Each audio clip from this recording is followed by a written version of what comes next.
News आप देख रहे हैं। आपके साथ मैं हूं अक्षय अग्रवाल। गोवा में मोपा यानी कि मनोहर पर्रिकर अंतरराष्ट्रीय एयरपोर्ट की जमीन को लेकर विवाद खड़ा हो गया है।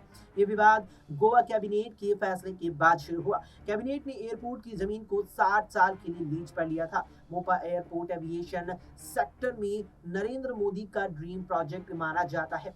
यहीं पर प्रधानमंत्री नरेंद्र मोदी ने मनोहर पर्रिकर को लाडला कहकर एक वक्त में संबोधित किया था।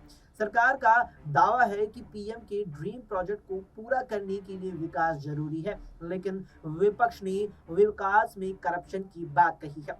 दरअसल विवाद मोपा एयरपोर्ट की विस्तारित लीज को लेकर शुरू हुआ है। प्रधानमंत्री नरेंद्र मोदी का ड्रीम प्रोजेक्ट होने की वजह से गोवा के मुख्यमंत्री प्रमोद सावंत द्वारा हाल ही में मोपा अंतरराष्ट्रीय एयरपोर्ट पर होटल भूखंडों के लिए 60 साल की लीज मंजूर की थी, लेकिन विपक्ष का इस पर आरोप है कि इस मंजूरी में उचित प्रक्रिया और स्थापित कानूनी मानदंडों के पालन नहीं किए जा रहे हैं, जिससे इस एयरपोर्ट की जमीन को लेकर विवाद खड़ा हो गया है।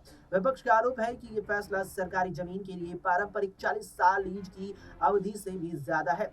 सीएम ने नियमों का उल्लंघन किया है और हवाई अड्डे के विकास के लिए GMR Goa international airport limited यानी कि जीजीआईएएल के साथ हस्ताक्षरित प्रारंभिक 40 सालों के रियायत समझौते का भी दुरुपयोग किया है, क्योंकि पहले 40 साल का लीज हुआ करता था। जीजीआईएल के साल 2016 के साथ हुए समझौते में 40 साल की लीज की बात कही गई थी, जो सरकारी भूमि पट्टों के लिए मानकों के तहत हुआ करता था। हालांकि जीजीआईएल ने बाद में हवाई अड्डे के सिटी साइड क्षेत्र के भीतर होटल भूखंडों के लिए 60 साल के उपपट्टे की मांग की, क्योंकि वो इसका विकास अंतरराष्ट्रीय स्तर पर करना चाहते थे, जो अंतरराष्ट्रीय स्तर पर पर्यटकों को आकर्षित करने का था।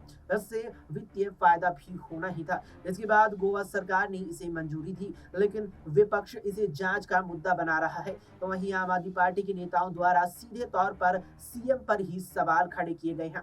विपक्ष ने आरोप लगाया है कि मानक कानूनी जांच प्रक्रिया को दरकिनार करते हुए सीएम सावंत निवेश संवर्धन और सुविधा बोर्ड यानी आईपीएफबी के अध्यक्ष के रूप में प्रस्ताव को मंजूरी के लिए सीधे कैबिनेट के सामने पेश कर उसे पास कर दिया गया। निर्णय के प्रस्तावक और अनुमोदनकर्ता दोनों के रूप में सीएम सावंत की दोहरी भूमिका है, इसीलिए इसकी जांच भी होनी चाहिए।